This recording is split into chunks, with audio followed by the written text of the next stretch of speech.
Thank you very much for joining this Sunday Gita course session. If you can hear me clearly and if you can see me properly, can you please raise your hands? Okay, please lower your hands now. Thank you very much. We will start with a bhajan or a short kirtan, and then we'll proceed towards today's discussion. Today's discussion is again going to be based on the features and the pastimes of Lord Chaitanya, upon the associates of Lord Chaitanya also rather. We are still trying to prepare our consciousness for the upcoming Gaur Purnima, which is on 28th. So 28th of March is Sri Gaur Purnima, and we are trying to gear up for that. Let's start the day with some kirtan. Jaya Radha Madhava Kunja Bihari Jaya Radha Madhava Kunja Bihari Jaya Radha Madhava Kunja Bihari Jaya Radha Madhava Kunja Bihari Jaya Gopi Jana Vallabha Jaya Girivara Dhari Jaya Girivara Dhari Jaya Gopi Jana Vallabha Jaya Girivara Dhari Jaya Girivara Dhari Yashodanandana Braj Jana Ranjana Yashodanandana Braj Jana Ranjana Yashodanandana Braj Jana Ranjana Yashodanandana Braj Jana Ranjana Yamuna Tira Vanachari Yamuna Tira Vanachari Yamuna Tira Vanachari Yamuna Tira Vanachari Jaya Radha Madhava Kunja Bihari Jaya Radha Madhava Kunja Bihari Hare Krishna Krishna Krishna Hare Hare Hare Rama Rama Rama Hare Hare Hare Krishna Krishna Krishna Hare Hare Hare Rama Rama Rama Hare Hare Hare Krishna Krishna Krishna Hare Hare Hare Rama Rama Rama Hare Hare Hare Krishna Krishna Krishna Hare Hare Hare Rama Rama Rama Hare Hare Hare Krishna Krishna Krishna Hare Hare Hare Rama Rama Rama Hare Hare Jaya Radha Madhava Kunja Bihari Gopi Jana Vallabha Girivara Dhari Jaya Radha Madhava Kunja Bihari Gopi Jana Vallabha Girivara Dhari यशोदनन्दन Vraj जनरञ्जन यामुनातिरवनचारि यशोदनन्दन Vraj जनरञ्जन यामुनातिरवनचारि जय राधा माधव कुंज बिहारी गोपीजन वल्लभ गिरिवरधारी जय राधा माधव कुंज बिहारी गोपीजन वल्लभ गिरिवरधारी यशोदनन्दन व्रज जनरञ्जन यामुनतीरावनचारि यशोदनन्दन व्रज जनरञ्जन यामुनतीरावनचारि हरे कृष्ण कृष्ण कृष्ण हरे हरे हरे राम राम राम हरे हरे हरे कृष्ण कृष्ण कृष्ण हरे हरे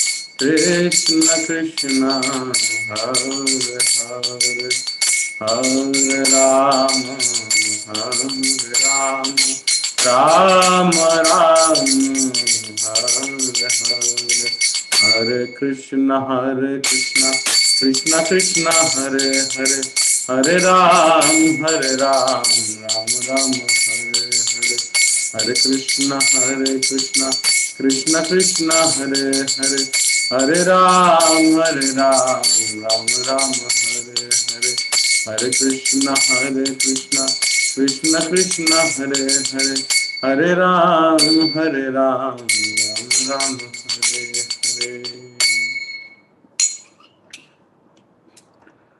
ओम ज्ञानतिमिरन्धस्य ज्ञानाञ्जनशलाकया चक्षुरुन्मिलितं येन तस्मै श्रीगुरवे नमः श्रीचैतन्यमनोभीष्टं स्थापितं येन भूतले स्वयं रूप कदा मह्यं ददाति स्वपदान्तिकम् वन्देऽहं श्रीगुरोः श्रीयुतापदकमलं श्रीगुरुं वैष्णवांश्च श्रीरूपं साग्रजातं सहगणा रघुनाथान्वितं तं सजीवं साद्वैतं सावधूतं परिजना सहितं कृष्ण चैतन्य देवं श्री राधा कृष्ण पादान् सहगणा ललिता श्री विशाखान्वितांश्च हे कृष्ण करुणा सिंधु दीन बंधु जगतपते गोपेश गोपिका कांत राधा कांत नमोस्तुते तप्त कांचन गौरांगी राधे वृंदावनेश वृषभानुसुते देवी प्रणमामि हरिप्रिये वाञ्छाकल्पतरुभ्यश्च कृपा सिन्धुभ्य एव च पतितनां पावनेभ्यो वैष्णवेभ्यो नमो नमः जय श्री कृष्ण चैतन्य प्रभु नित्यानंद श्री अद्वैत गदाधर श्रीवासादि गौरभक्तवृंद हरे कृष्ण कृष्ण कृष्ण हरे हरे हरे राम राम राम नमो विष्णुपादाय कृष्ण पृष्ठाय भूतले श्रीमते भक्तिवेदांत स्वामिन् इति नामिने नमस्ते सारस्वती देवे गौरवाणी प्रचारिणे निर्विशेष शून्यवादी पाश्चात्य देशतारिणे मूकं करोति वाचालं अंगं लंघयते गिरिं यत्कृपातमहं वन्दे श्रीगुरुं दीनतारिणं परमानंद माधवं श्री चैतन्य ईश्वरं हरिः ओम तत्सत्।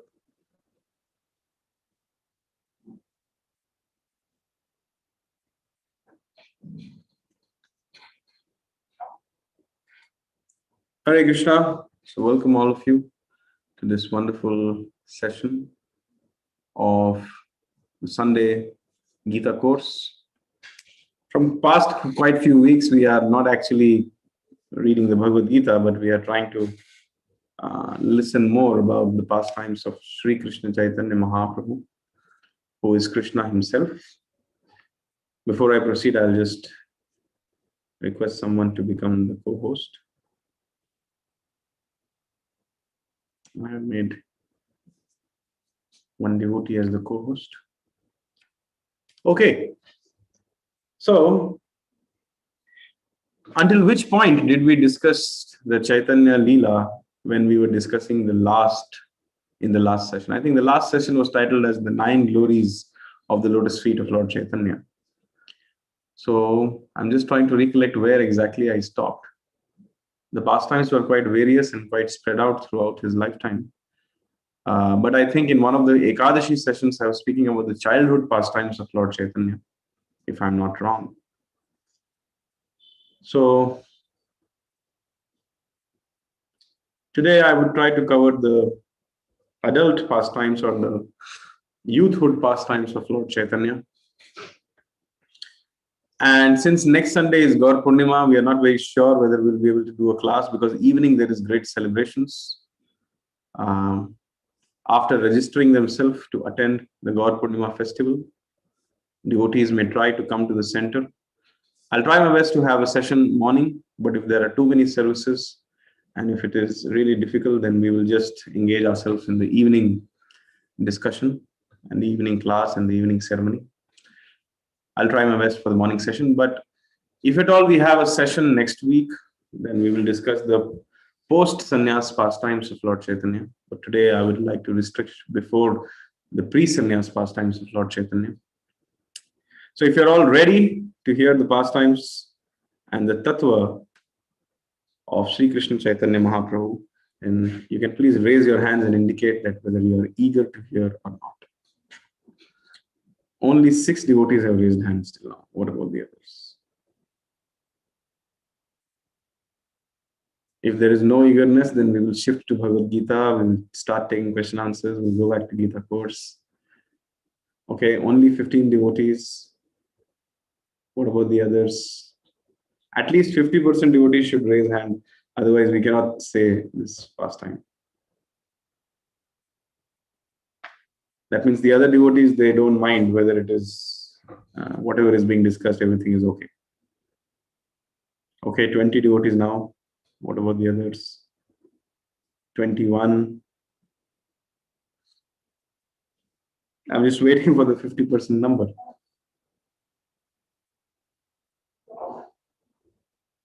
Okay, some people are answering in the chat. So 1, 2, 3, 4, 5, 6, 7 in the chat. Okay, I think good number of devotees have now expressed their interest. You can please lower your hands now. So, Lord Chaitanya, the Bhagavatam says,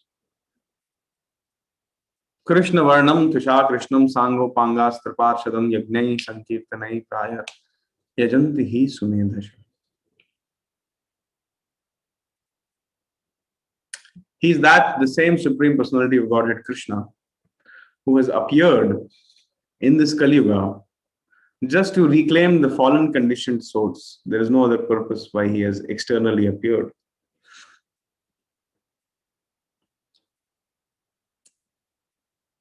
And he has appeared along with all his confidential companions, associates, weapons. The Sankirtan movement is the weapon of Lord Chaitanya. The Kartalas and the Mridangas and the books of Srila Prabhupada are the weapons of Lord Chaitanya, which are just killing Kali. Now, Kali Yuga is very strong. In fact, we can say that Kali Yuga is only as strong as it is not, or it is as strong as long as it is not in facing these weapons of Lord Chaitanya, which is the Harinam Sankirtan, the association of devotees, the books of Srila Prabhupada, the chanting of Hare Krishna, Krishna Krishna, Hare Hare, Hare Ram, Ram Ram, Hare Hare, the Krishna Prasad. As long as the Kali Yuga is not facing these activities, the Kali Yuga can make its presence felt. But as soon as these activities take over, Kali Yuga becomes immediately powerless. And then it starts trying ways and means how to make its influence felt. But as long as the devotees are thoroughly engaged in the service of the lotus feet of Lord Chaitanya and Lord Nityananda, there is no place for Kali Yuga anywhere. Lord Chaitanya, and only the most intelligent people, the second half of that shloka says, Yagnai Sankirtanai Praya Yajanti Hi Sumedhasha. Only the most intelligent people in this age of Kali Yuga will be able to spot or will be able to understand that this personality who has appeared is the same Supreme Personality of Godhead. He is the son of Nand Maharaj, who has again appeared in a golden complexion in this age of Kali Yuga. And he is here to chant his own names. And by his achar, he wants to do prachar. By his own behavior, by his own conduct, he wants to teach to the fallen conditioned souls of Kali Yuga what is the purpose of human life. Human life is meant for exclusive devotion to the lotus feet of Lord Krishna. I'm very, very careful in the choice of my words. Please mark it. Human life is meant for exclusive devotion to the lotus feet of Lord Chaitanya. There's no other thing which we can really plan to do very seriously in human form of life. And one may disagree on so many grounds. Prabhuji, you're telling this, but what about that? What about this? Human life is meant for training oneself to go back home, back to Godhead.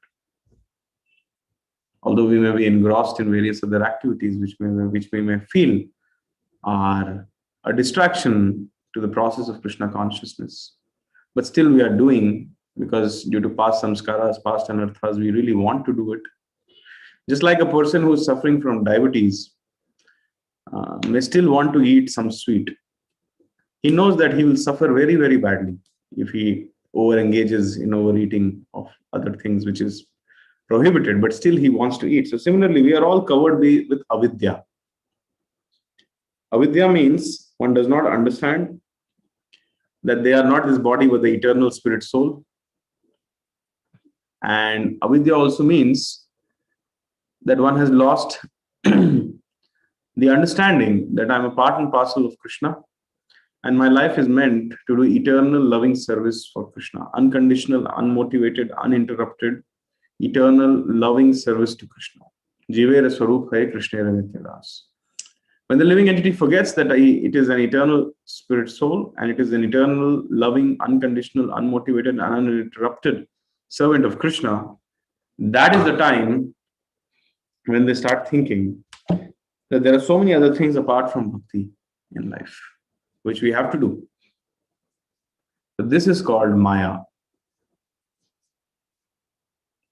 Bhakti also does not mean that one has to give up everything and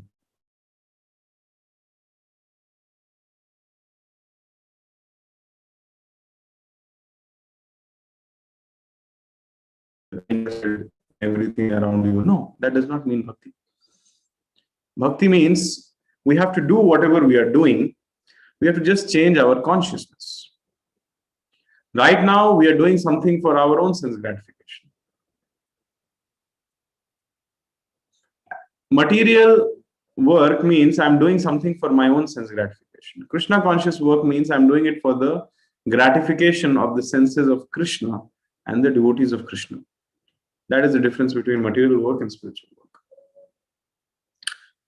Spiritual life does not mean slowing down.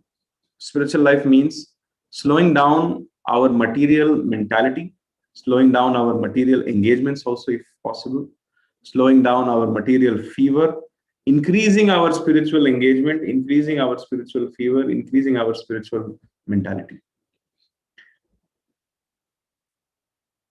We can often understand this point, what is spiritual life, by this example of which Srila Prabhupada gives in one of his lectures, that the materialist is also like, some time ago I talked about how we plan to have a place of our own. So the materialist is also running, or the common material man is also running around to buy some land, and then running around to various offices to get the legal papers and then get it cleared and get it converted. And then we are also doing the same. We are also running around to see some land. We are going to visit various offices. We are visiting various offices, getting the legal paperwork done with the lawyers and then getting approved and getting it converted. And then later on, they are also running behind cement bags and contracts and contractors and things. And we are also doing the same. But simply when we sit and we count the cement bags, or when we sit and when we go and sit in the office of the lawyers to get the paperwork done, by doing this activity, we are going back to God. But the same activity, going and sitting in the offices of the lawyers and counting the cement bags, The other materialists, they are going to either the lower species of life or hell. Or let me say, first to hell, then to lower species of life. That is the difference. What is the difference? The activity is the same, but only the consciousness is different. So therefore, one need not change their scope of work or conscious or the area of work also, as per se, until unless it is really sinful. If somebody is really working for a meat processing industry, then it's very difficult to work there and as well as be Krishna conscious, because it's really sinful. Nobody can be sinful as well as Krishna conscious at the same time. So that's why in the Bhagavad Gita, Krishna says, Yad karoshi yad ashnasi yad juhoshi dadashi yad tapashyasi kaunteya tad kurushva madarpanam. Oh Arjuna, whatever you do, whatever you eat, whatever offer or whatever you give away, and whatever austerities you perform, just do it as an offering to me. This is the way we have to start. This is the way in which we have to start and mold our life in a Krishna conscious life. Later on, when we reach the real higher stages of Krishna consciousness, when we really get to the level of surrender, then there's no question of doing what I want to do. There's only question of doing what Krishna wants me to do. So slowly and steadily, each stage will automatically come. But to start the process, we have to just take guidance from the Guru, Sadhu, and Shastra, and we may continue to be wherever we are. Sthane sthita shrutigatam tanuan manobhi. You stay wherever you are. No need to go to the forest. Where whatever is your situation, you stay in that situation. Just intensify your hearing of Krishna Katha. Like many of you come every Sunday and you try to intensify your hearing of Krishna Katha. So just try to do that. Just try to intensify your devotional service, and the boss which is sitting inside, the Paramatma, the real boss, he will give you all intelligence how to make your lifestyle Krishna conscious. He'll give you all intelligence from within, how to give a Krishna conscious flavor to everything which you do. But all this has to be done under the guidance of the Chaitya Guru, which is inside, and the Shiksha or Diksha Guru, which is outside. Guru, Sadhu, and Shastra. So in order to teach people how to lead such kind of a life of devotion, a life of surrender to Krishna, a life of surrender to Guru, a life of surrender to the holy names of the Lord, a life of detachment from the worldly, unnecessary attachments. For this purpose, Lord Chaitanya had invented. So let's discuss some of the sweet pastimes of Lord Chaitanya.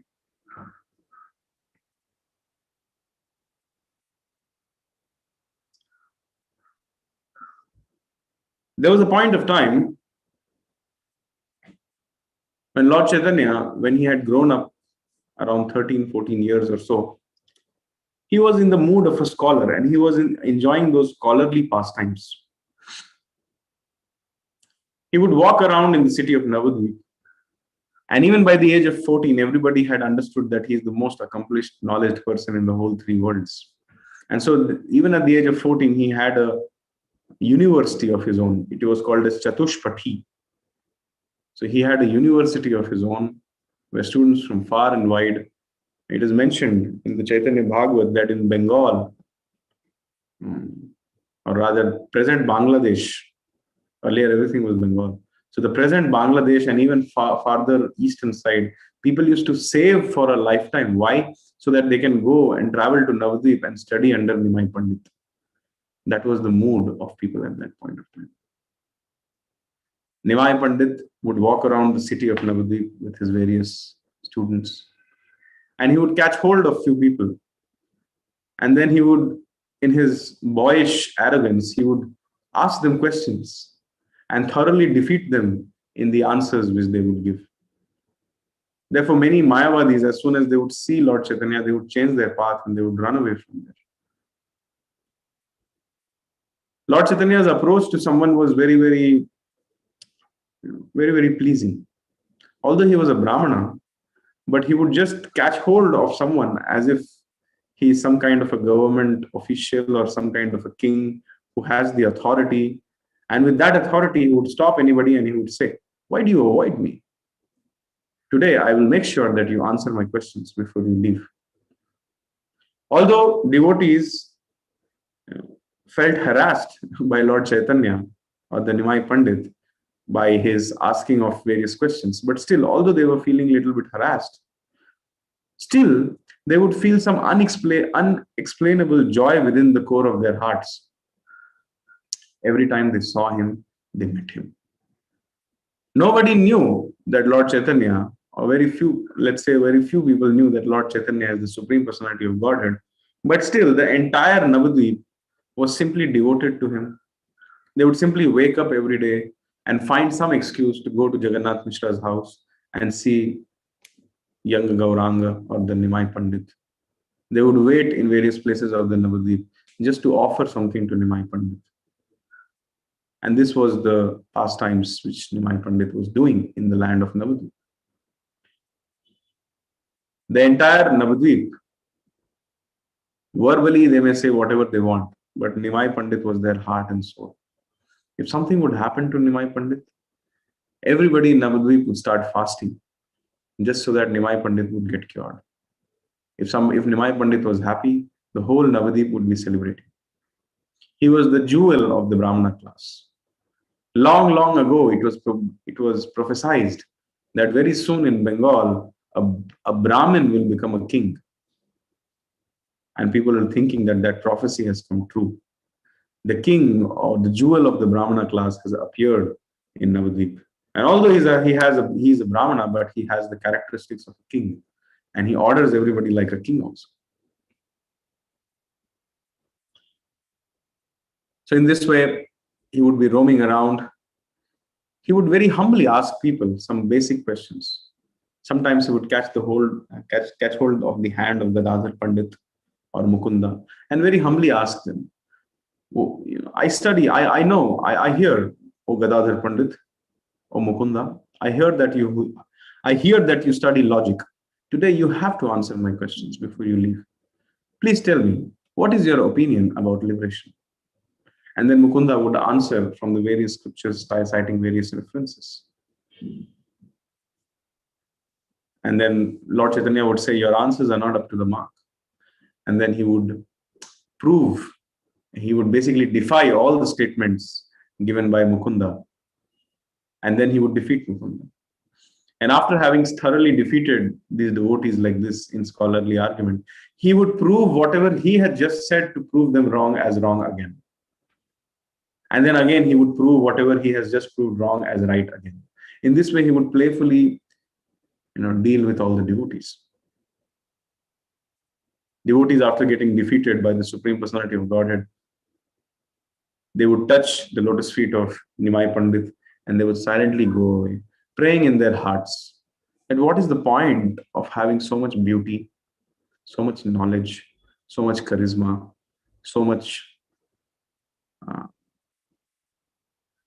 of everything, if the person is not a devotee of Krishna. And in their heart, all the devotees of Navadvip, all the Vaishnavas of Navadvip would simply be praying to Lord Krishna that, oh Krishna, please make the son of Jagannath Mishra and Shachi Mata, the most famous Nimai Pandit, please make him your devotee. And Lord Chaitanya, whenever he would go into the associations, or Nimai Pandit, whenever he would go into the association of these devotees, he would say that because you Vaishnavas are praying for me, I consider it is my greatest fortune. I have a desire that someday I will surrender to a great Vaishnava. But I want to, only after studying for some more time. But I'm greatly thankful that you people are praying for me. And because you are merciful to me, one day definitely I'll achieve the mercy of Krishna. In this way, he would humbly behave in front of the Vaishnavas. But as soon as he would go out of the company of Vaishnavas, the Lord of the Vaishnavas, the Vishnu himself, would start behaving like a scholar. One day, the great Keshav Kashmiri, or the Digvijay Pandit, he was a great person who had Vak Siddhi. Vak Siddhi means whatever a person speaks, it is unparalleled, absolutely correct, flawless. And generally, Vak Siddhi is possible by the mercy of Mother Saraswati.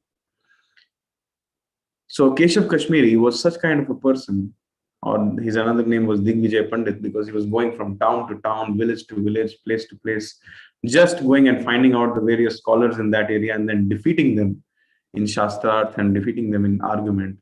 Not only in those subjects which he had studied, but in any subject which they could think of. So you can just imagine the gravity of his scholarship. He was scholarship personified, Digvijay Pandit.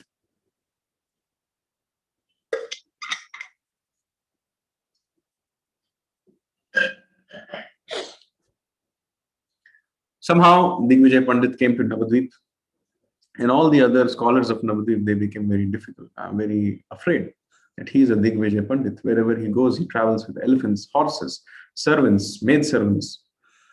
And he has a Ghoshna Patra written that anybody who can defeat him, he will become his servant.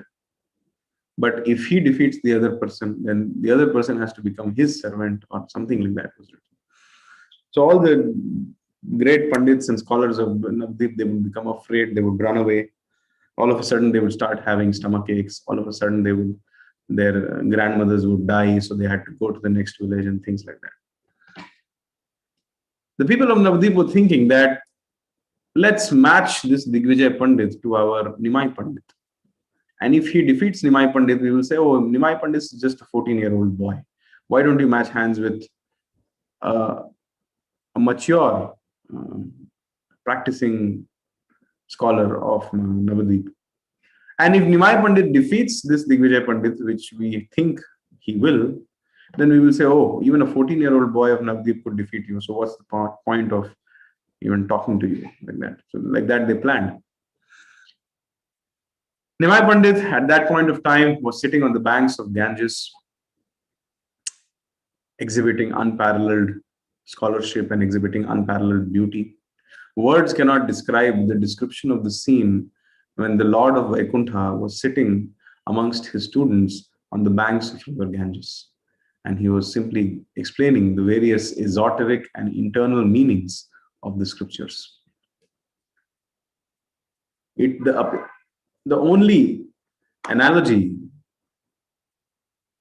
which does not fully describe that scene, but the only suitable analogy which human mind has in its dictionary is the moon being surrounded by various stars. So Lord Chaitanya, Lord Nimai Pandit, was looking like the moon in the sky being surrounded by various stars, and him being the moon and his students being the stars. How fortunate were these students who were getting personal lessons from the Supreme Personality of Godhead himself. The Digvijay Pandit came somehow on the banks of river Ganges, and people told him. Nimai Pandit was informed that Digvijay Pandit has come to Navadvip. Nimai Pandit just smiled and he said that time destroys all kinds of pride, time destroys all beauty, all strength, all knowledge, all fame, all wealth. Everything just gets destroyed by simply one aspect of Krishna, that is time. And in this way, he commented that great personalities like Ravan and Hiranyakashipu also couldn't stand in front of time. So what to speak about this Digvijay Pandit?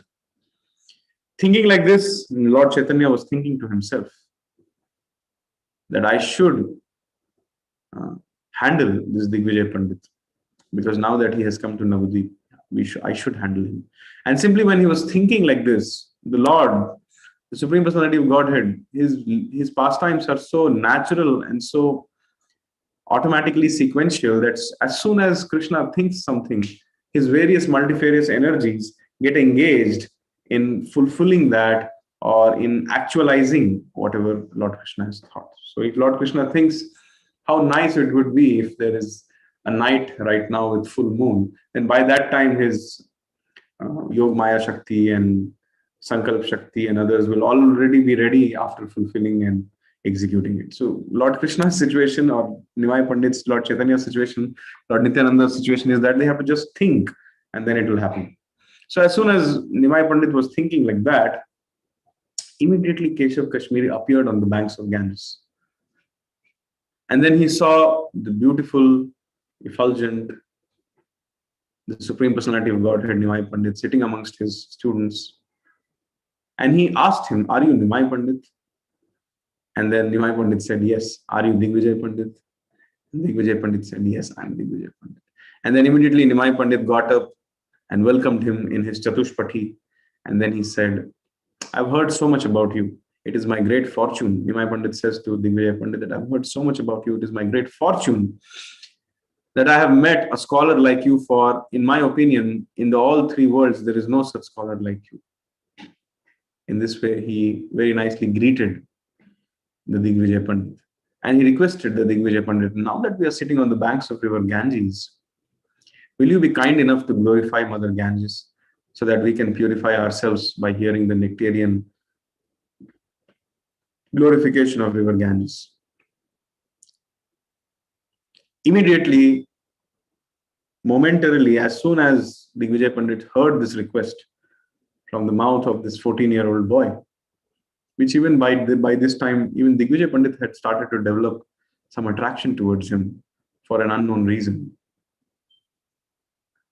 In the commentaries, the various acharyas comment that the only lovable object of everybody is Krishna. We think ourself to be ourself, but the real self of ourself is Krishna. Our original self is Krishna. The true self is Krishna. So the true love.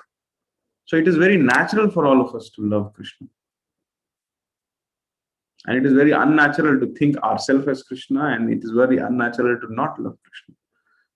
So Krishna is the only object of love for everybody.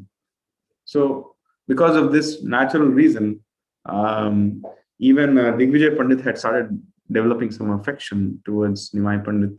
But as soon as he heard from the mouth of Nimai Pandit that he wanted to hear the glorification of Mother Ganga, immediately, spontaneously, just like that, he started speaking verses after verses. And it was not that he wrote these verses down and then got it edited by some Sanskrit expert and then brought it back and then fitted into poetic meter and then waited for 2-3 days and then committed it to memory, learned it, or took a printout and then said no. Immediately on the spot, he spontaneously started creating the most excellent glorification of Mother Ganges. The Chaitanya Charitamrita gives more details about this poetry. And he said 100 verses in the glorification of Mother Ganges spontaneously. Lord Chaitanya, or Nimai Pandit, or Vishwambhar, whichever name we call him, when he heard this, he thanked Digvijay Pandit. But he told, "Your poetry is excellent." But Lord Chaitanya pointed out some grammatical errors in few of the verses. And he could clearly remember the number of the verses, number 63, number 68, number 71, like that.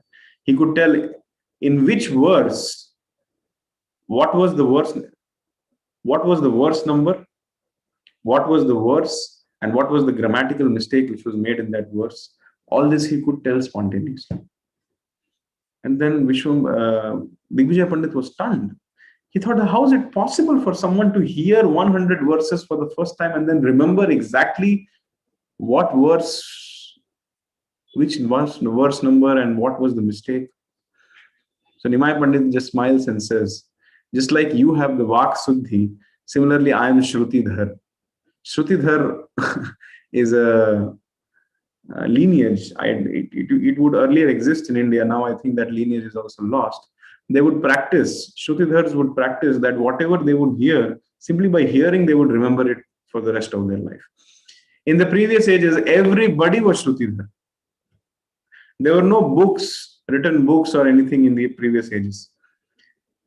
People were so advanced in their natural consciousness that they would hear something, they would hear once from the spiritual master and they would remember it for the lifetime with the finest of the details. There was no need to write down anything. There was no need of a book. So therefore, our Vedas are often called as Shruti, passed down from one generation to another generation by the practice, by the process of hearing. So Lord Chaitanya said, just like you have got the Vak Siddhi, I have the Shrutidhar tendency. So I cannot forget whatever I hear. The Lord was displaying his opulence as a scholar. And Digvijay Pandit got defeated like this. And all the students of Lord Chaitanya, they started laughing. Lord Chaitanya immediately turned around them and asked them to keep quiet. And then he told to Digvijay Pandit that you seem to be tired out of the travels. Why don't you go home today, read your books again, and tomorrow we may again meet and have the second round of discussion.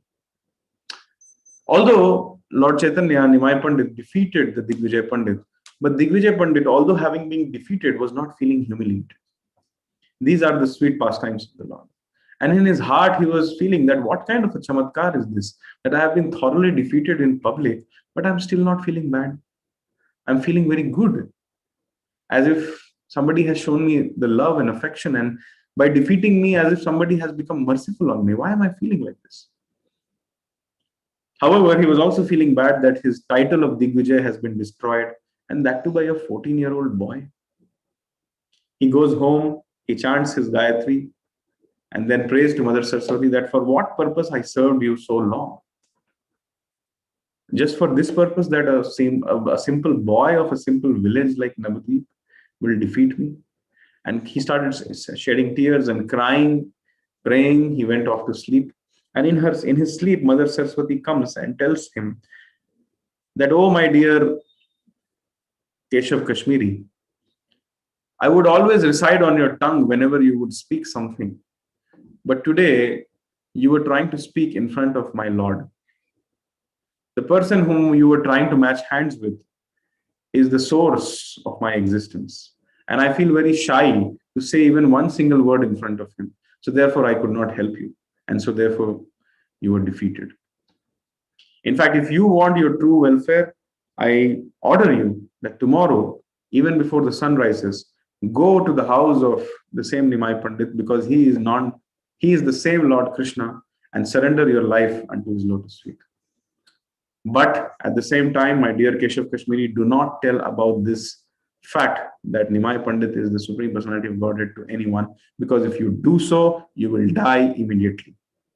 Like that, Mother Saraswati warned, and he got up, and even before the sun rose, he went to Nimai Pandit, and then he fell down at his lotus feet and surrendered his life.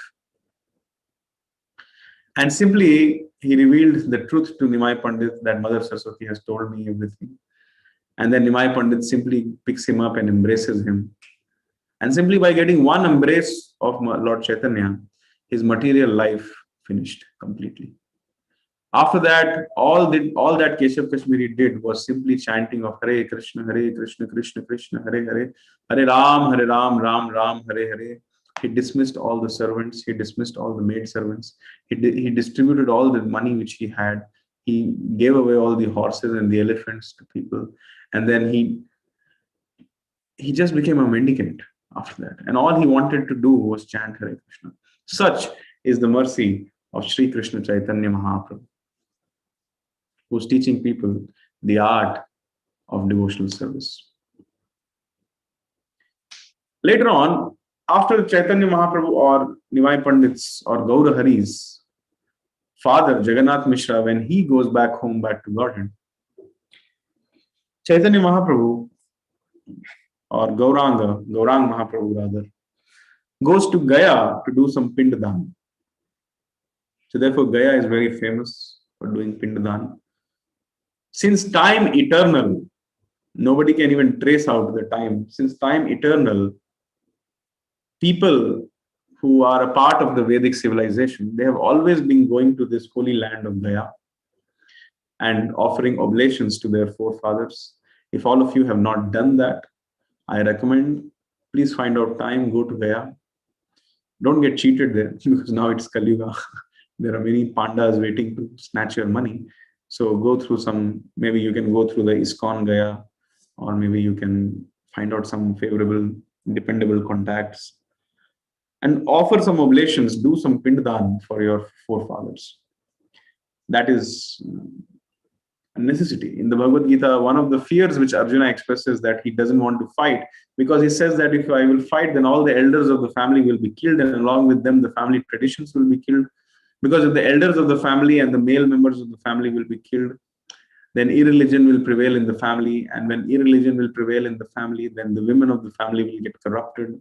And if the women of the family get corrupted, then the family traditions will get destroyed. And when the family traditions will get destroyed, then there will be nobody left to offer the pinda or the oblations to the forefathers. And that is the most unfortunate, abominable situation.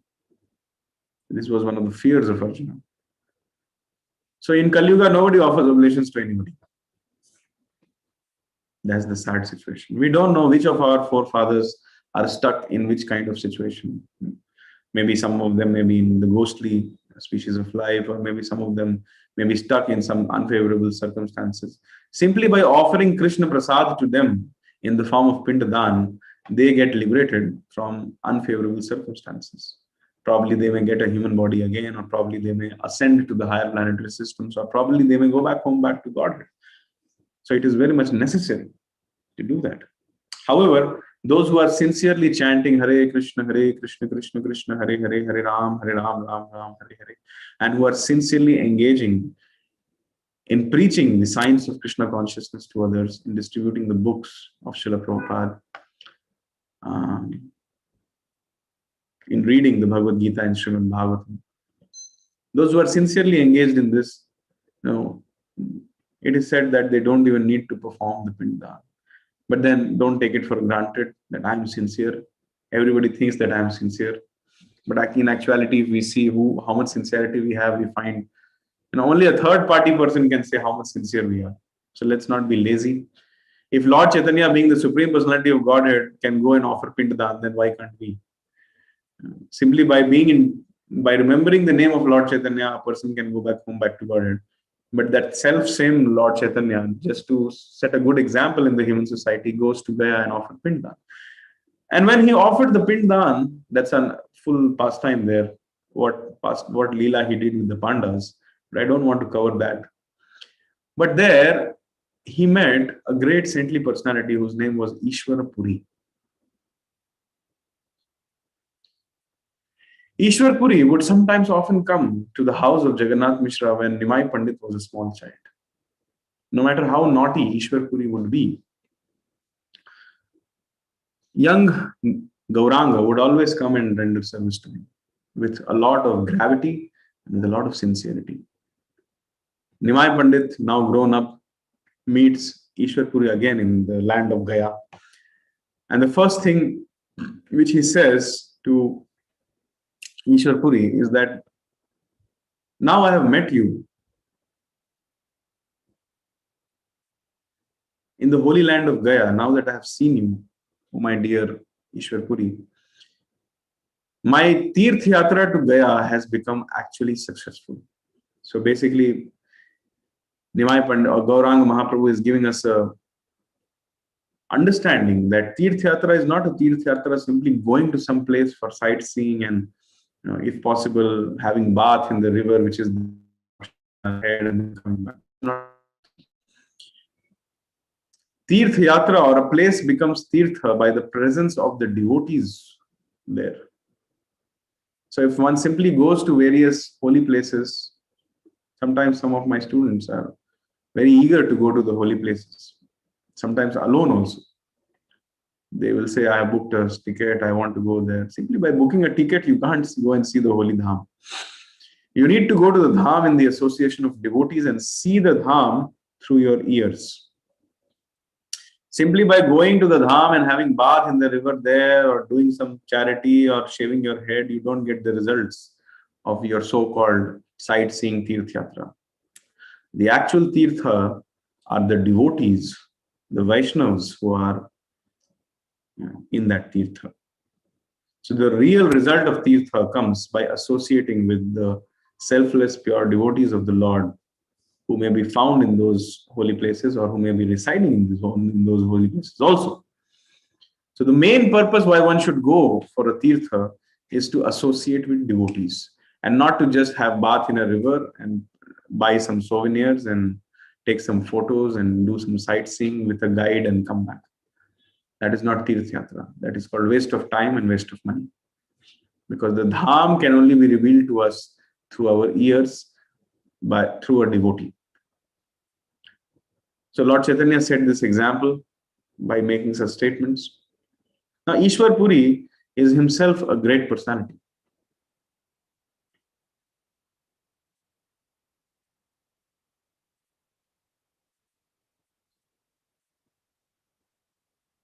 Ishwar Puri was the disciple of Madhavendra Puri. He had served his spiritual master very, very nicely when his spiritual master was quitting his body. Madhavendra Puri, another great devotee of the Lord, he was such a great devotee of the Lord that the Lord personally stole some prasad just to give it to Madhavendra Puri. There's a famous temple called as the Kheer Chor Gopinath temple.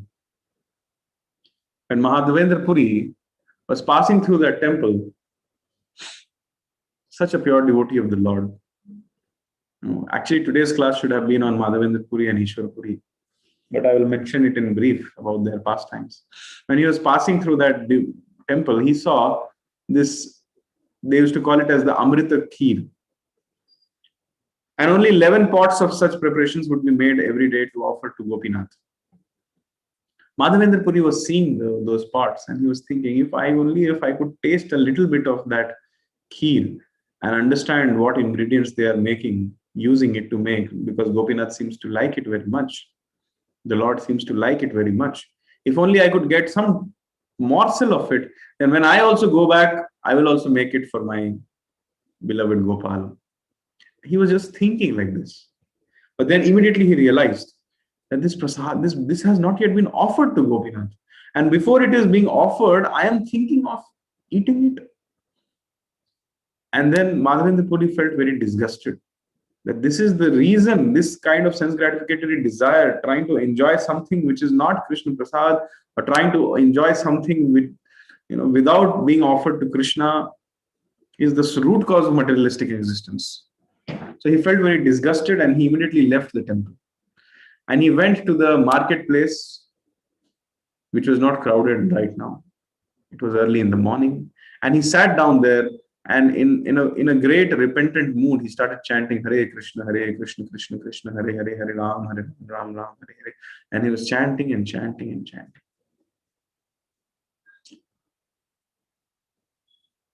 Every day, 11 pots were offered, Kheer Chor Gopinath. But today, when the pujari came back to take the pot, he found only 10 pots.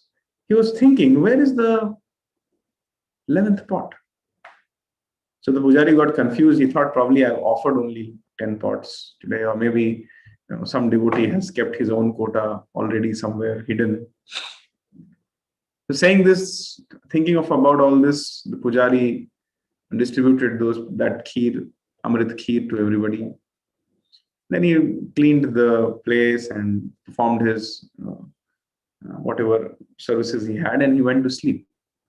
In the sleep, the pujari saw Gopinath, and Gopinath told him that, you know what, I have kept one bowl of kheer hidden under my dress. I want you to take that and give it to Madhavendra Puri. And this was the dream which the pujari got. And the pujari got up, again he took bath, and again he came into the temple, and then immediately he went around the tunic of Gopinath, and then he saw one pot was there. And then he took that pot and he came out of the temple and he started shouting the name Madhavendra Puri, Madhavendra Puri, Madhavendra Puri. Like that he reached the market. Who is Madhavendra Puri? Please come here. The Lord has stolen this kheer for you and he wants you to get it. Like that he was shouting and everybody was hearing. Ultimately, when Madhavendra Puri heard actually, then he immediately came there. And then the pujari offered it to him. And the pujari fell down at the feet of Madhavendra Puri that you are the most fortunate person. The Lord is stealing it for you. At first, Madhavendra Puri took it. But then Madhavendra Puri felt more disgusted. That I am supposed to serve Krishna. But look at my unfortunate situation. Look at my abominable situation that I am taking service from Krishna. So in this way, he felt very disgusted. And then he thought that immediately I should leave this village. because the people of this village have heard that the Lord has stolen kheer from me.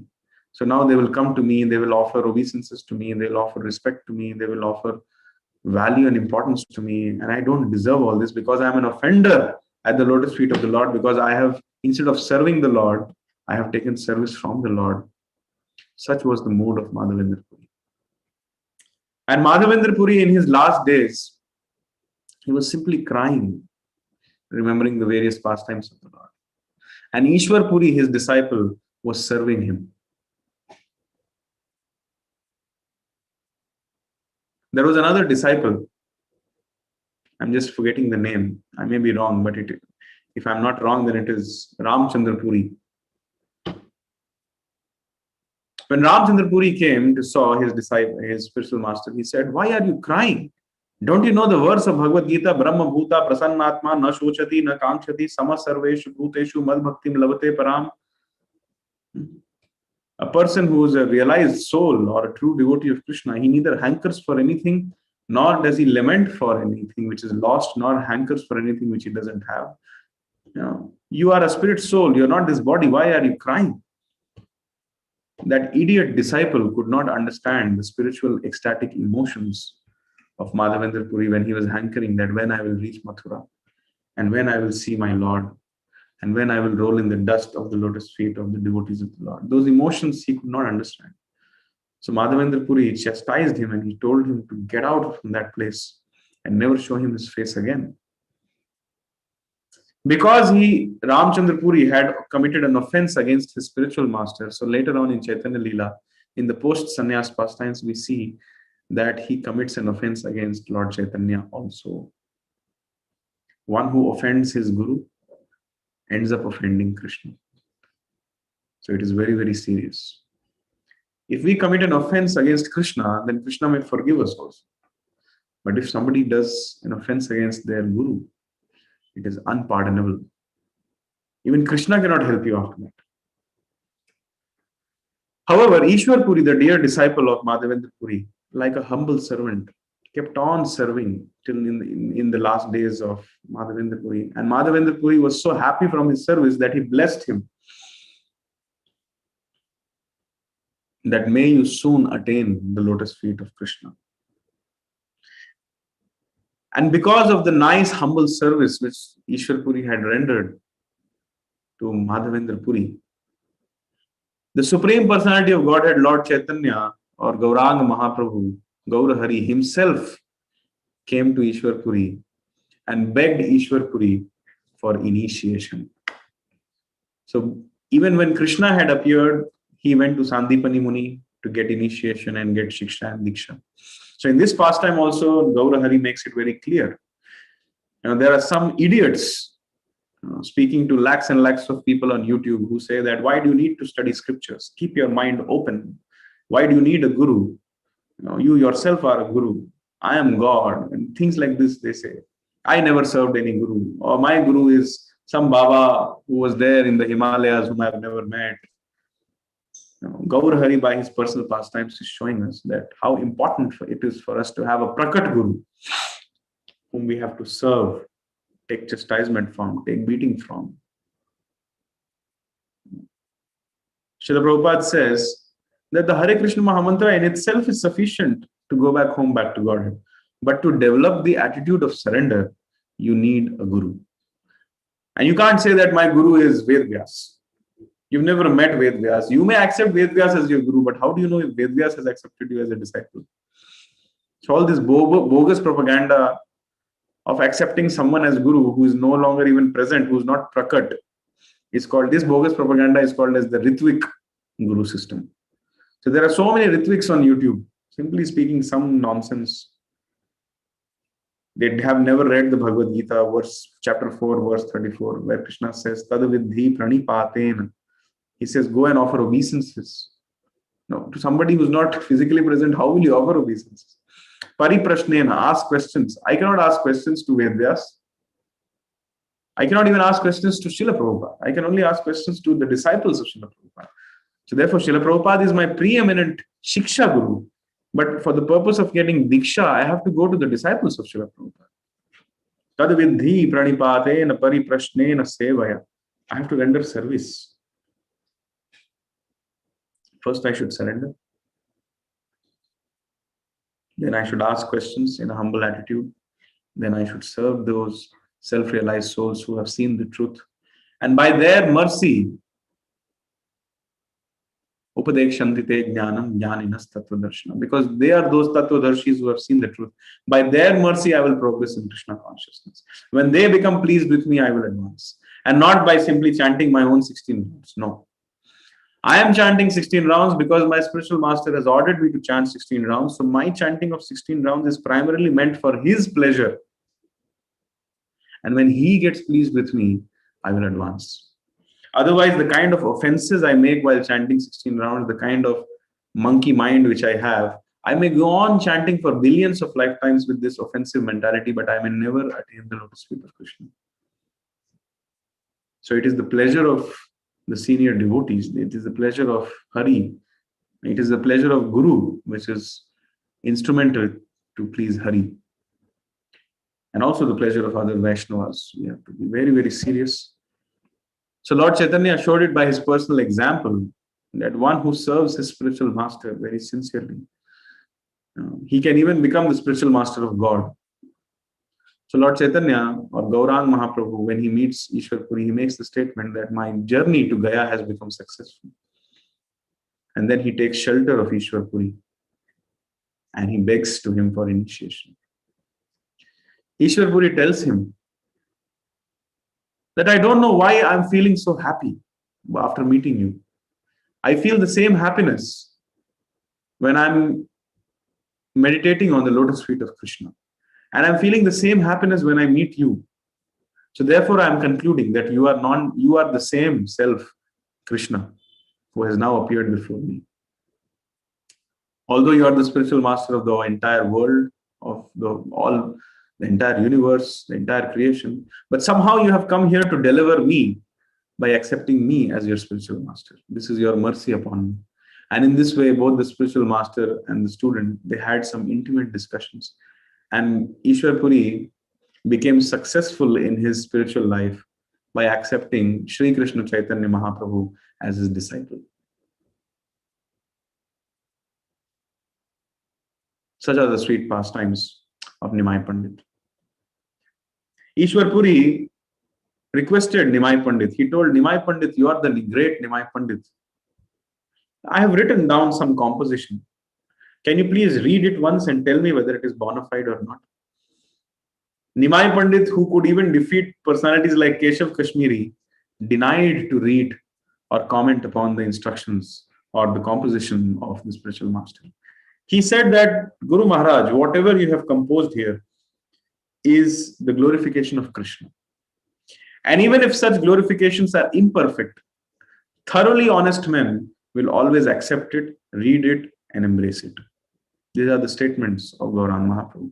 But still, Ishwar Puri insisted that no, you just read and comment. So just for formality, Nimai Pandit, who had just defeated Keshav Kashmiri, he just reads something and he says, this line could have been written like this. And then, again, these are all his pastimes. When he says this to Ishwar Puri immediately takes and says, no, my dear Nimai Pandit, you are wrong. Actually, you did not understand this line. The real purport of this line is this, and what you understood is something else. So therefore, what I have written is correct. And immediately, Nimai Pandit accepted defeat. Nobody can defeat Krishna, but this is his pastime. He immediately accepted defeat, just to prove that no matter who you are, you must remain a fool in front of your spiritual master. These are the Vaishnava etiquette which Gaura Hari is teaching us through his pastimes. When a disciple or a student starts thinking himself very intelligent, then his surrender towards the lotus feet of the guru or guide or mentor or teacher, whatever, decreases. And if the surrender decreases, the guru does not feel any freedom in his hand to mold the disciple. So therefore, if somebody is really transcendentally greedy to get the mercy of Guru, then they should remain a fool in front of their spiritual master. Because if the spiritual master sees, oh, this person is already acting very smart in front of me, he doesn't need my guidance. But if the spiritual master sees, oh, my disciple, he is a fool. Now let me help him. Let me give him my mercy. Let me give him my Mahaprasad. Let me put my leg on his head and bless him. So therefore, a disciple, even if it is Krishna himself, should always remain a fool in front of the spiritual master. And one should not try to act smart in front of the spiritual master. So such are the glorious pastimes of Sri Krishna Chaitanya Mahaprabhu. Now that he had accepted initiation, Gaurahari decided that now the time has come that the Sankirtan Leela will begin. And then immediately he gave up his scholarship mood, and immediately he started feeling ecstatic symptoms. He started chanting Hare Krishna, Krishna Krishna, Hare Hare, Hare Ram, Ram Ram, Hare Hare, in that premises of that Vishnupad temple in Gaya. I'm so fortunate I've gone to that temple so many times. I'm so fortunate that I go there and I'm thinking of those pastimes as I go there. And the misfortune is that people, the local pandas, may have forgotten the pastimes of Chaitanya Mahaprabhu and Ishwar Puri in those places. But one who has a spiritual vision can always... Okay. So Sri Krishna Chaitanya Mahaprabhu started running in the campus of Vishnupad temple and started chanting Hare Krishna, and then he was lost and forgotten in the ecstasy. He immediately embraced the mood of a devotee. And then he goes back to Ishwar Puri and he says, what kind of mantra you have given me? When I chant this mantra, the hair starts standing on my hand, on their end. The tears start rolling out of my eyes. Sometimes I laugh, sometimes I cry, sometimes I faint. Have I become mad? And Ishwar Puri, when he hears this, he becomes extremely satisfied and he says, what you have achieved is the crest jewel of all perfection. You have achieved the love of God. You have achieved Krishna Prem. And because you have achieved Krishna Prem, I am most fortunate now because I am connected to you. In that way, the glorious disciple and the glorious spiritual master spent their time in Gaya. By this time, Nityananda Prabhu was roaming like an avadhoot all over the country, waiting for Lord Chaitanya or Gaurahari to start his Sankirtan pastimes. Till now, Gaurahari was in the mood of a scholar, so Nityananda Prabhu was not interfering, he was not coming. But now he understood that Gaurahari has embraced the mood of a Vaishnava. Vishnu embracing the mood of a Vaishnava. So Nityananda Prabhu understood that now it's time for me to meet my Lord. At that point of time, Nityananda Prabhu was in Vrindavan. Nityananda Prabhu goes to a particular cave. The pastimes of Nityananda Prabhu are also inconceivable. I think I've already explained those inconceivable pastimes.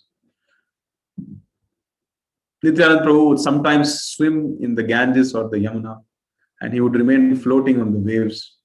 Sometimes he would just come out of the Ganges and start playing with the small boys, as if he's also a small boy. Sometimes he would find a young cow and he would immediately milk that cow and drink all the milk. Sometimes he would sit on a bull and then he would immediately shout out the names of Mahesh.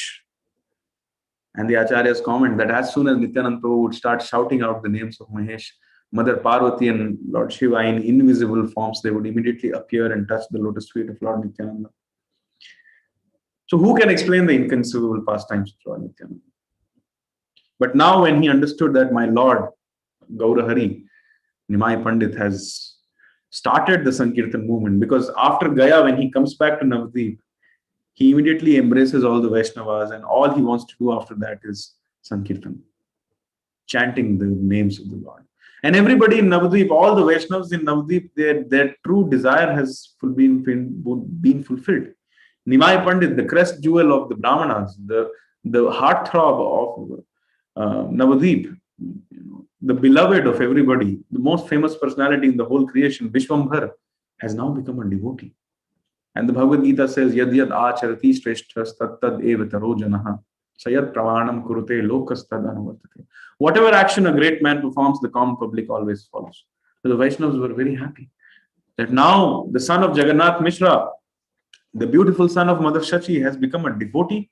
Now the entire creation will be immersed in Krishna consciousness. And Nityananda Prabhu was preparing to meet him now. However, he was in Vrindavan. Before going to Vrindavan, he thought that there is one person who is here, who is waiting for Krishna since time immemorial. Actually, when Krishna was leaving for Mathura along with Akrura and Balram, seated on the chariot, at that time, one of the friends of Krishna, whose name was Sridham, he tried to stop Krishna. He saw that the gopis are trying to stop Krishna. Krishna is not stopping. Mother Yashoda is telling Krishna is not stopping. He said, he remembered that Krishna really loves the kheer which Sridham used to make with complete surrender and love and affection. So he immediately ran home and made some kheer and quickly came. And as Krishna was passing, moving, when chariot started moving, the gopis were putting their heads under the feet of the horses. The gopis were sacrificing their life in front of the chariot that will not let you go. In those circumstances, Sridham also tried bringing the pot of kheer, and he said, see, I made this pot of kheer for you. Can you please eat this and then go?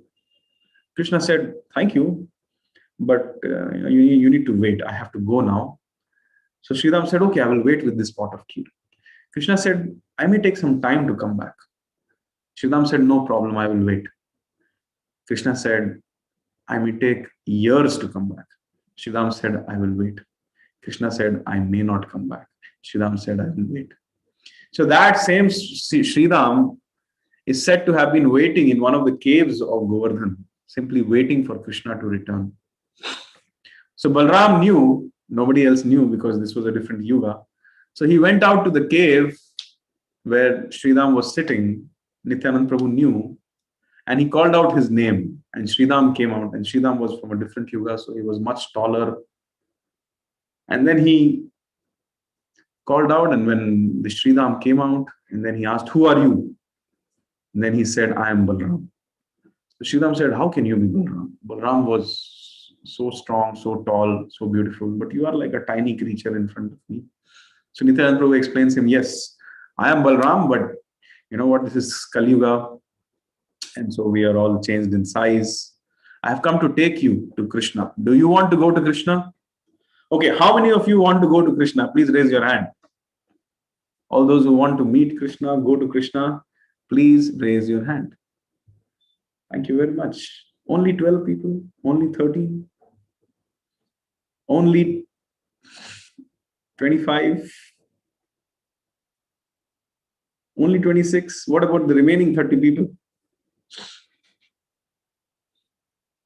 Oh, it's very sad that most of you don't want to meet Krishna. So, okay, now that's good. All of you are raising your hands. Please lower your hands. So Nityananda Prabhu also asked Sridham, do you want to see Krishna? Where is Krishna? Sridham asked. So Nityananda Prabhu said that Krishna is doing his Sankirtan Leela in Navadvip right now. But then Sridham expressed some distrust. He said, how can I trust you? He is doing Sankirtan Leela, that too not in Vrindavan, which is his eternal home, and you are so tiny. I can only believe you if you defeat me in a run around the Govardhan hill. Only Balram could defeat Sridham in a run across or around the Govardhan hill. Nityananda Prabhu said, no problem, let's do that. And then that person from different yuga, Sridham, was running around the Govardhan hill. Of course, these pastimes the common public weren't able to see. The common public was only seeing the Avadhut Nityananda Prabhu simply running like a mad person. So this is the case with Nityananda Prabhu, Chaitanya Mahaprabhu and others. They are doing some pastime, but the common public cannot understand, so they call him mad. And they call the inconceivable pastimes. The common public would just see Nityananda Prabhu running, but they didn't know that along with him, Sridham was also running.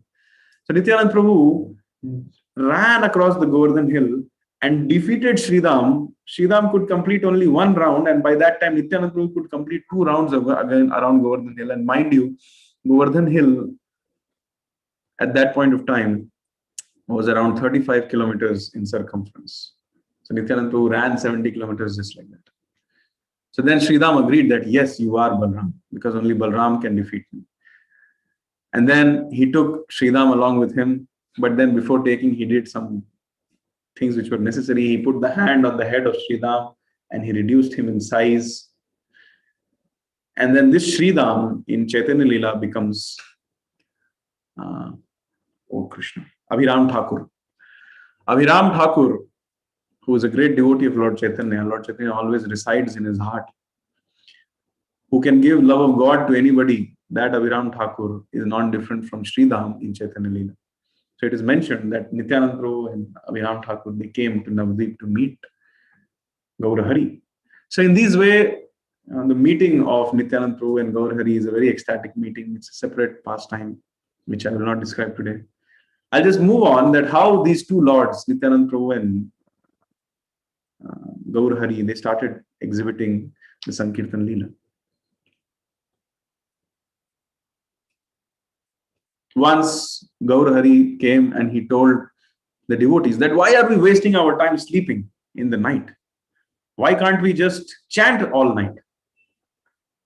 Now, when devotees hear in this session, when they will hear such things, they will think, how is it possible?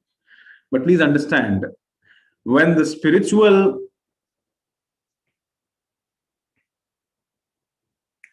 advancement increases, when somebody advances spiritually, then their bodily needs reduce. I repeat, when somebody is spiritually advancing, their bodily needs will reduce. But this cannot be imitated. Just like a woman who is not pregnant, even if she enters the pregnancy room and sleeps along with the other pregnant women and starts making noises and shouts and all those things, but she cannot deliver a child. Similarly, a person who is not spiritually advanced, if they start imitating the spiritually advanced people, they will simply die. Srila Prabhupada, for the last 2 years of his Leela, practically did not sleep only. Can you believe here is a person who did not sleep for the 2 years of his life? All night he would simply be awake. Earlier he would sleep at least 1.5 hours to 2 hours every day and then get up. He would go to bed at around 9 or 10 and then wake up at 12. And then from night 12 till the morning sunrise time, he would keep writing or translating the Srimad Bhagavatam. But for the last 2 years of his life, he practically did not sleep, but he was still functioning as the Acharya. So this is the understanding that when somebody becomes spiritually advanced, their bodily needs reduce. And that is the entire atmosphere of the spiritual world. In spiritual world, nobody needs to eat anything, nobody needs to sleep, nobody feels tired. Krishna is unlimited and the services of Krishna are unlimited. So people serve Krishna also unlimitedly. Of course, when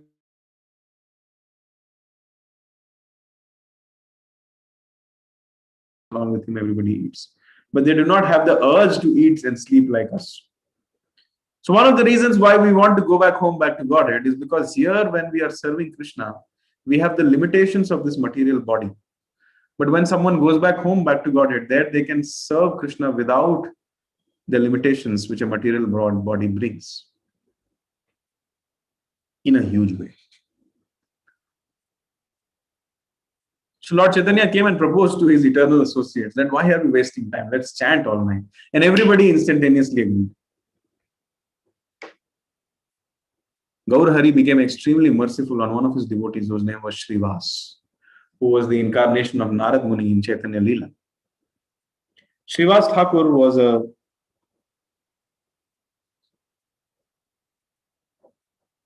Grihastha devotee. And all of these devotees, whether it is Advaita Acharya or whether it is Haridas Thakur or whether it is Srivas Thakur or whether it is Gadadhar Pandit or whether it is Murari Gupta or whether it is Abhiram Thakur or whether it is Nityananda Prabhu himself, all of them are eternal associates of the Lord. And even before Lord Chaitanya had advented in Navadvip, even from before that time, Gaur Hari was having pastimes with them in their life. There is one Leela called as the Mahaprakash Leela. Gaur Hari never accepted himself as the Supreme Personality of Godhead, but one day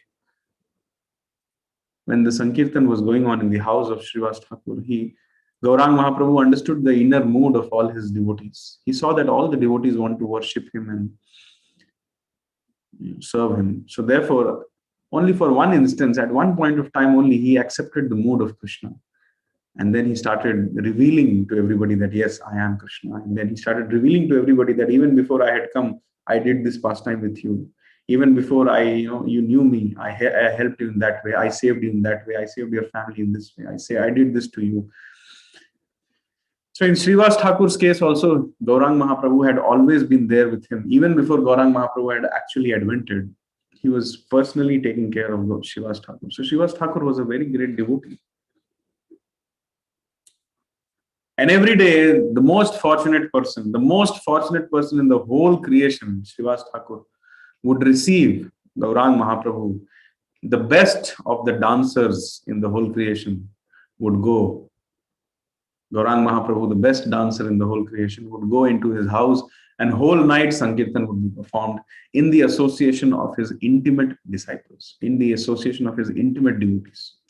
Common public wouldn't be allowed in such Sankirtan pastimes. Again, by this pastime, Gaurang Mahaprabhu taught us that one should not discuss the intimate pastimes of Krishna in public. Now, there are so many pseudo Sahajiyas. They don't want to talk about the Bhagavad Gita. They don't want to discuss the first canto, second canto of Bhagavatam. Directly, they want to go and discuss the Raslila pastimes. And that too in public, sitting with 5,000 people. Gaur Hari never did this. Lord Chaitanya never did this.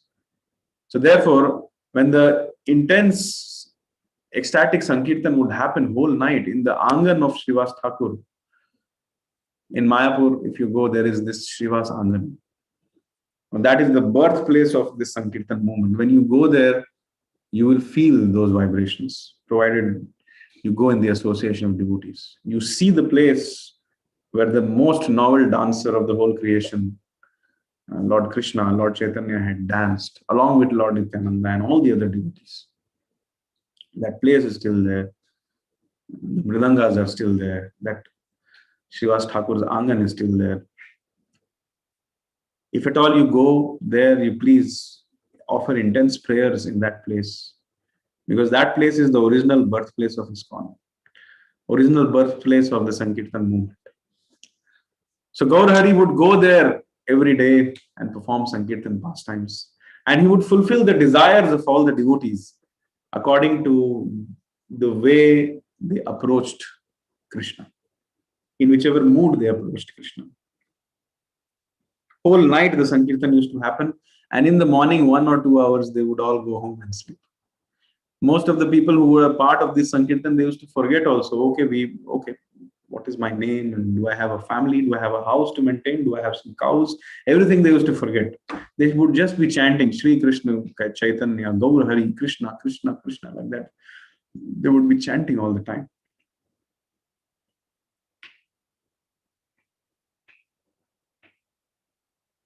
Since I have mentioned the Mahaprakash Leela, I will discuss a little bit. One day, Gaurang Mahaprabhu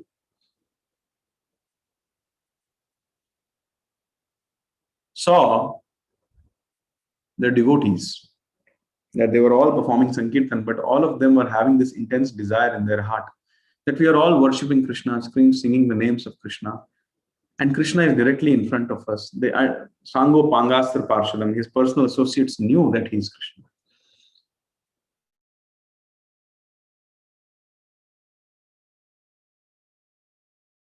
Vishnu, Vishnu, Vishnu, I'm just a living entity. How can a living entity be God?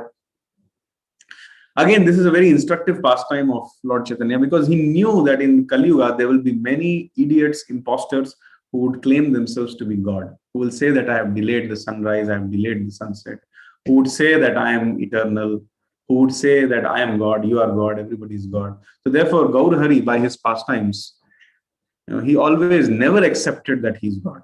He would close his ears and he would say, Vishnu, Vishnu, this is an offense to call me God. I'm just a living entity. But one day Gaur Hari observed that everybody was feeling very sad, that we have Krishna with us, but we can't worship him. Krishna, who is the Supreme Personality of Godhead, who is the supremely independent personality of Godhead, who is not answerable to anybody, who just does whatever he wants, became controlled by his devotees. And therefore, immediately, the most fortunate Srivas Thakur saw this. Immediately, Gaurang Mahaprabhu, who till now was just dancing, singing with the devotees, who was begging the devotees that please give me your mercy so that I can attain the lotus feet of Krishna. All of a sudden, he changed his mood. And Srivas Thakur was seeing it, Nityananda Prabhu was seeing it. Immediately, Gaur Hari went towards the altar and he removed the deities and the Shaligram Shilas from the altar. And he himself started to go and sit inside the altar. Now that altar was small. It was a wooden kind of an altar. As soon as Gaur Hari, the son of Mother Shachi, began to go and sit inside that altar, the altar started cracking and breaking.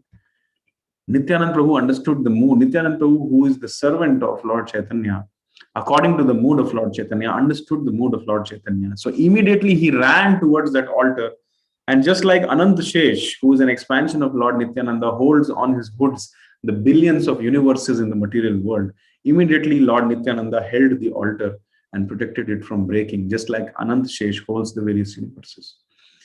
And mystically, Lord Nityananda pulled out a brilliant umbrella from somewhere and stood in the mood of a servant, holding that umbrella on the head of on the head of Gaur Hari, and then started that which is called as the Mahaprakash Leela. And then everybody saw that yes, our Gauranga has accepted the mood of Krishna right now, and then yes, this is our opportunity to worship him. And Gauranga Mahaprabhu was telling, yes, you can now worship me. And everybody was so ecstatic that they could not even believe it. And then they offered nice arti to him. And then Gauranga Mahaprabhu said that you people want to give me an abhishek, arrange for it. And then in the middle of the night, from the Ganges, pots and pots of waters were being arranged, and nice ecstatic abhishekam was given to the Supreme Personality of Godhead. There are some pseudo gods in Bangalore also. They also accept abhishek, saying that I am God. And when they accept abhishek, they start shivering like anything, and they get fever, and they have to be covered by blankets. Doctors' attention needs to be given to them. But there are some idiots who consider him as God. And he says, and when people ask him, are you God? He says, yes, I am God, and so are you. This is going on. Person who asks for abhishek and starts shivering and falls sick after the abhishek is just a dog, not God. But Sri Krishna Chaitanya Mahaprabhu, Gaur Hari, he accepted abhishek.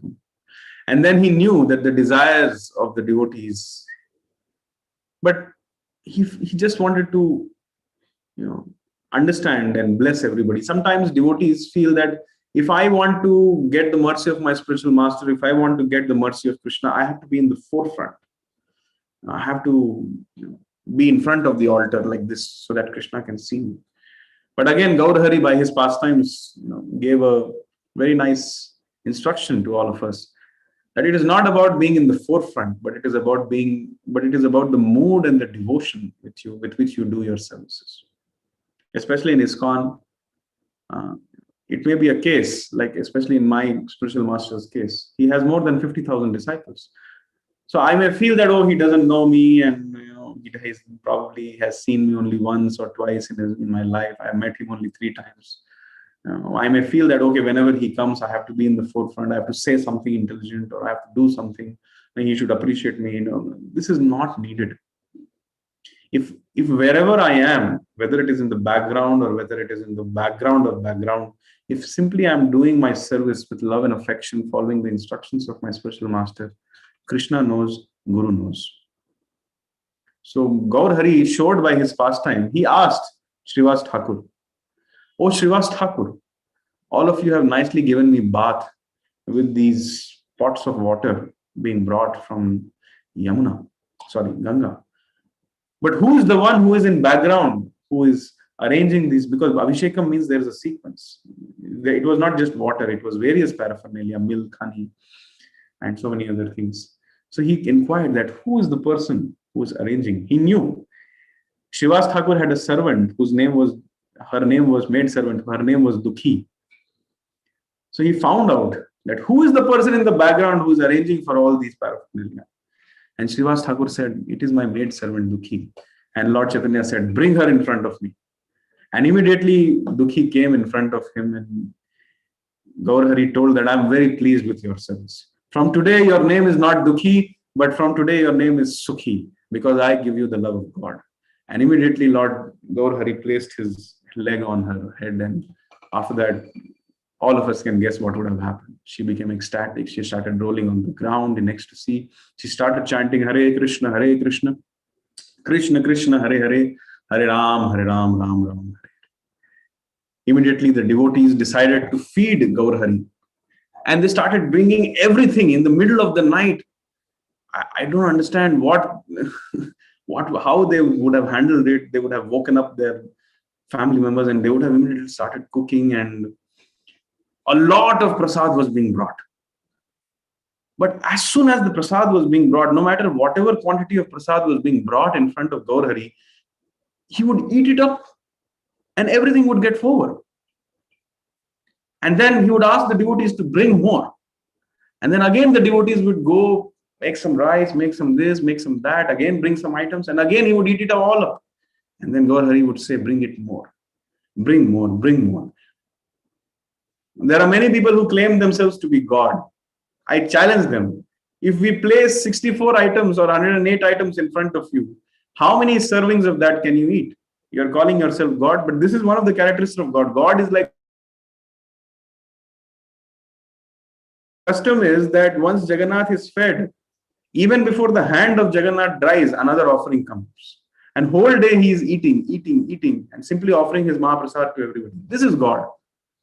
The so-called third-class dogs who are there all around the country and all around the world who are calling themselves as God, they can't even control their bowel movements after eating 3 rotis, and they're calling themselves as God.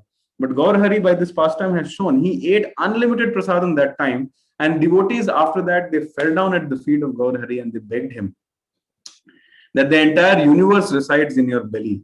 Who can satisfy your hunger, my dear Lord?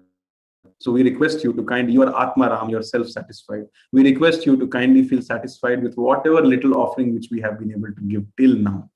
And therefore Gaurhari says, okay, continue chanting your prayers and continue offering prayers to me. At that time, Gaurhari had assumed the mood of Narayan actually.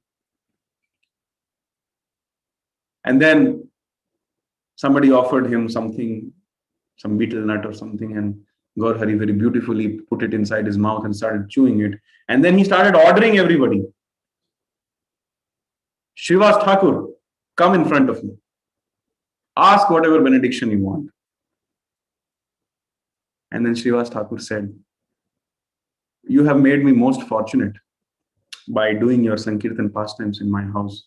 What else can I want? All I want is that I may always remember your lotus feet and always be fixed up in devotional service.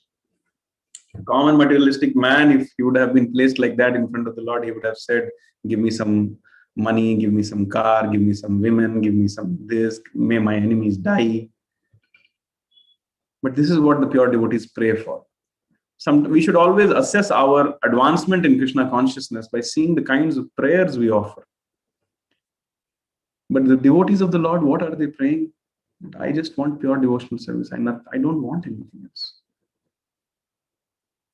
So at that time, Srivas Thakur, Lord Gaurhari started telling him that, do you remember Srivas Thakur? When in Navadvip, nobody was a devotee, but you were sincerely offering worship to me, bhoga to me every day. And then one day, a rumor came that the Nawab of the nearing kingdom has attacked this village. And all the ladies and the women are being kidnapped, raped, children are being killed. Do you remember? At that point of time, you became very afraid. And in order to save the chastity of the women of your house and in order to save your children, you ran to the shore of Ganges. But there was not even a single boatman who could help you to cross the Ganges to a safe harbor.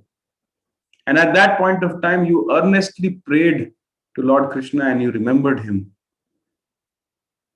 Because the people, even some soldiers, had come also.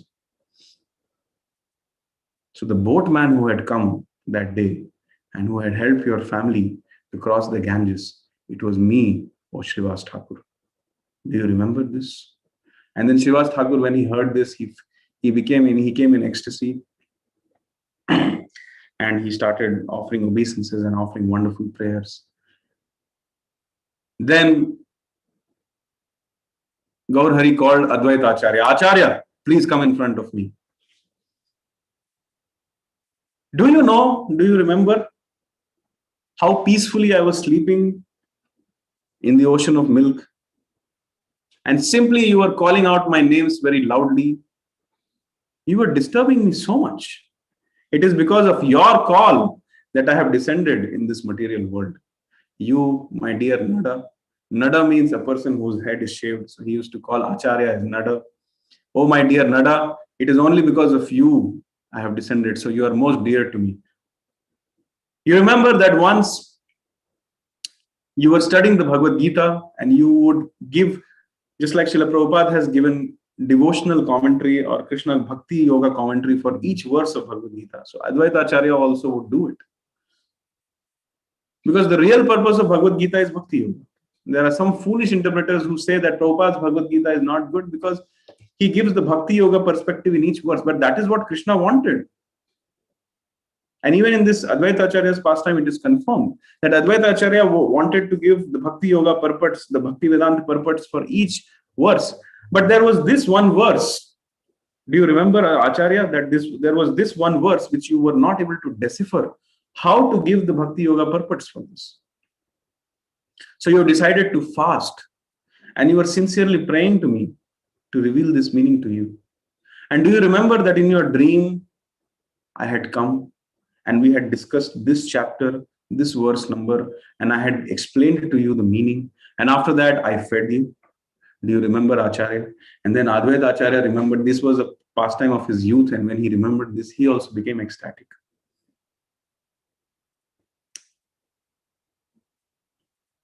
And then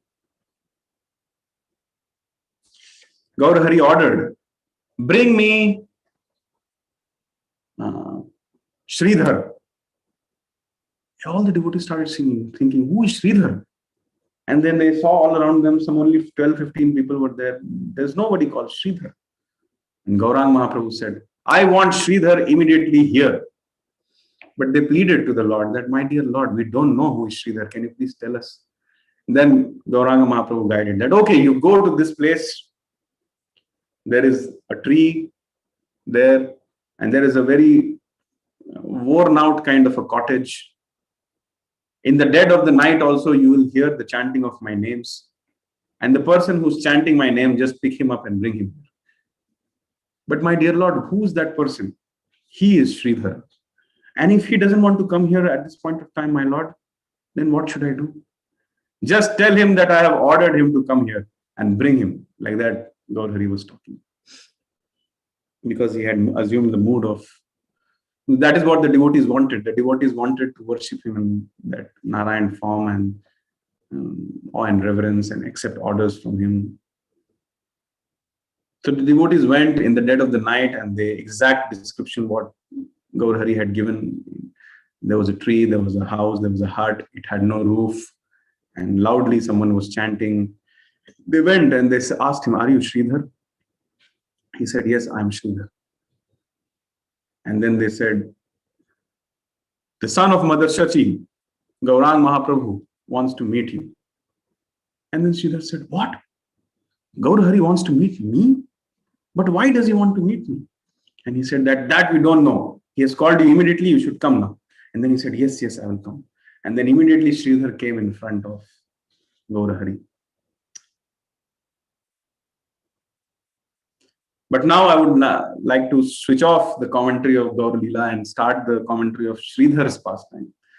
Because more purifying than hearing the pastimes of the Lord is to hear the pastimes of his devotees. Sridhar's full name was Kolavecha Sridhar. Sridhar was the incarnation of Sudama in Chaitanya Leela. He was a very, very poor man.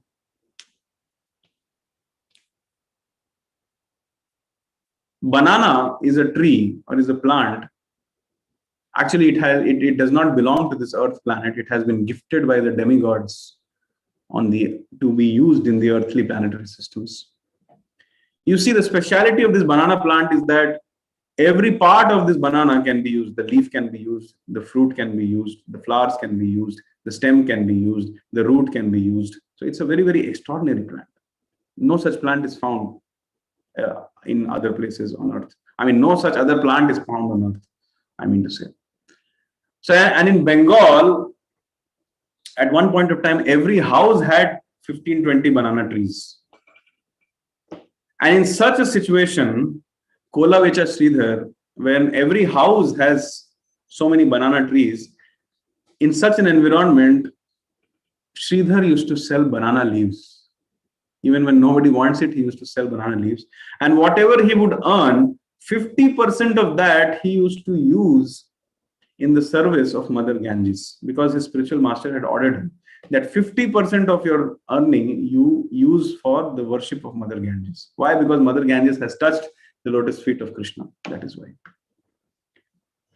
So therefore, to his Grihastha disciples, Srila Prabhupada, when he was physically present, he gave an order that those who want, to remain outside the temples, and those who want to have a business of their own or a job of their own, they should ideally give 50% to me. Srila Prabhupada said, give me 50% so that I can print more books and so that I can build more temples. This was his instruction. And even now, many Prabhupada disciples, they follow that. And many, even till now, some of the very serious Grihasthas, they follow this. They give 50% straight away for propagation of Krishna consciousness.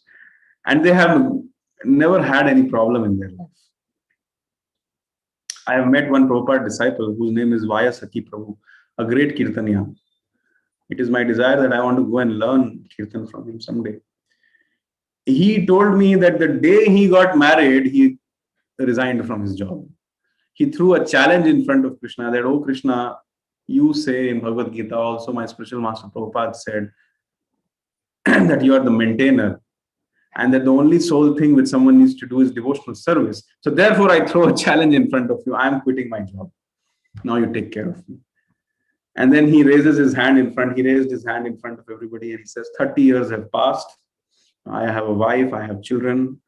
I'm traveling all around the world, propagating the science of Krishna consciousness, increasing the devotion which people have towards Srila Prabhupada. And I have not had any shortage till now.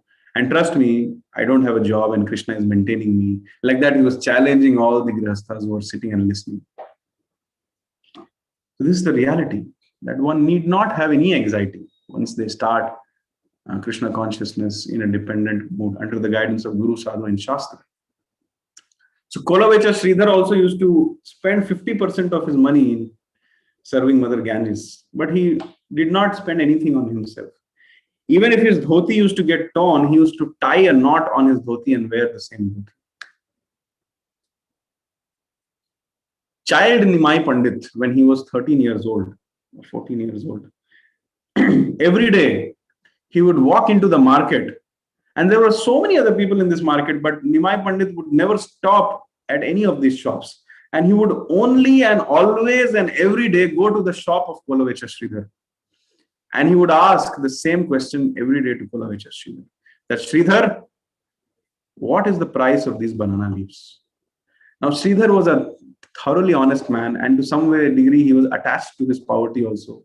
He would keep the rock bottom prices in the market. If in the market whatever is being sold, he would sell at a price lower than the market rate also. But still Gaurahari, when he would go there, child Nimai, when he would go there, now he would argue with Kolavecha Sridhar. That Kolavecha Sridhar, you are a thief. You are trying to cheat a Brahmana. Do you know whose son I am? I am the son of Jagannath Mishra. And I'm a Brahmana, all that he used to say. And you are trying to cheat a Brahmana. First of all, you are doing a sin by asking money from a Brahmana. You should serve the Brahmanas. And that too, when I'm trying to take these banana leaves, the most third class banana leaves in the whole of Navadvip, and I'm trying to take it from you, and you're trying to cheat me by asking the money 10 times amount, 10 times the actual amount. And then Kolavecha Sridhar would just not understand what to do. First of all, his whole heart would melt seeing the beautiful form of young Nimai. Everybody would be just charmed by his appearance. But when he would express his authority like that, nobody could do anything in front of him also. And then Kolavecha Sridhar, every day he used to beg that, no, my lord, what you're saying is not correct. This is the price. You can ask the other people. And then he would chastise Kolavecha Sridhar. That Kolavecha Sridhar, I know you are the richest man in Navadvip. And one day I'm going to expose you. And Kolavecha Sridhar used to say, you come and see my house. I don't even have a roof. He never understood the depth of the statements of Child Nimai. When Child Nimai said that you are the richest man in Navadvip, he meant that you have the richest or the highest amount of devotion to the lotus feet of Krishna. And Child Nimai had told him that one day I will expose you. So in this way, every day, Nimai Pandit had taken a vow that if ever he will eat on the leaves coming from the shop of Kolavecha Sridhar. Such were the pastimes of Sri Krishna Chaitanya Mahaprabhu. And every day, day after day, again and again, Child Nimai would go to the shop of Kolavecha Sridhar. The time was also fixed. Every day, Kolavecha Sridhar would wait. When will that Child Nimai come? When will he fight with me? When he will scold me? When he will cheat me? And when he will take away all the banana leaves ultimately for free? And that was the reason why he was existing in the market. So that same Kolavecha Sridhar was brought in front of the adult Gauranga Mahaprabhu. And then he asked Sridhar that, oh, my dear devotee Sridhar, I had told you that one day I will expose you. Now I'm exposing you. You are my eternal associate. And the truth is that you have captured me in your heart. And then Gauranga Mahaprabhu turns to everybody and he says that if Sridhar wants, he can actually go and sell me in the market. And I'm ready to be sold like any ingredient or any something, some object, like an object. I'm ready to be sold off by Sridhar. That much he owns me. He has imprisoned me forever, for eternity in his heart. And then when everybody got introduced to Sridhar, Lord Chaitanya fulfilled his promise that I will expose you one day. And then he did. And then he ordered Sridhar that you ask whatever benediction you want from me. And then Sridhar said, I don't want anything from you. Such are the devotees of Lord Chaitanya. Even when the Supreme Personality of Godhead comes in front of them and he says that you ask something from me, they say that I don't want anything. Then Mahaprabhu told him that I offer you the Ashta Siddhis. Now you can become lighter than the lightest, you can become the bigger and the biggest, you can control everybody's mind, you can get whatever you want, Prapti Siddhi, this, that. But you know what Sridhar says? That these Ashta Siddhis will simply be a disturbance in my practice of Krishna consciousness. So I don't want it. So basically, such kind of conversation Mahaprabhu does with his devotees just to show the world the glory of Krishna consciousness or the glory of bhakti to Lord Krishna. There is one dirty, stinking, ambitious Hiranyakashipu, and what kind of desires he had. And here is a simple devotee of Lord Krishna. When being offered the Ashtasiddhis, he says that it is simply a disturbance in my Krishna consciousness. Then Nimai Pandit Gaurahari said, I will make you the king of the whole world right now. But he said, I don't want that. And then Nimai Pandit started begging in front of Sridhar, the Supreme Personality of Godhead, the master of Lakshmi, started begging in front of Sridhar, Kolavecha Sridhar, who used to sell banana leaves, which no one wanted in Bengal also, in Navadvip, because every house had banana leaves. To that personality, the Supreme Personality of Godhead begged, and he said, I want you to ask something from me.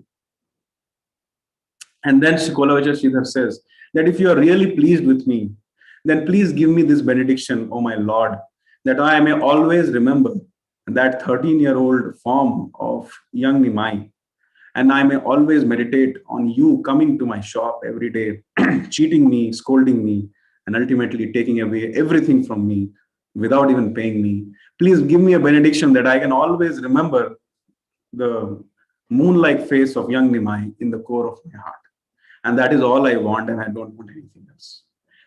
And when the devotees heard this, they all started chanting Hare Krishna, Krishna Krishna, Hare Hare, Hare Ram, Ram Ram, Hare Hare. And in this way, Lord Chaitanya was fulfilling the desires of all the devotees. After that, he called Haridas Thakur. After that, he called Mukunda. After that, he called everybody.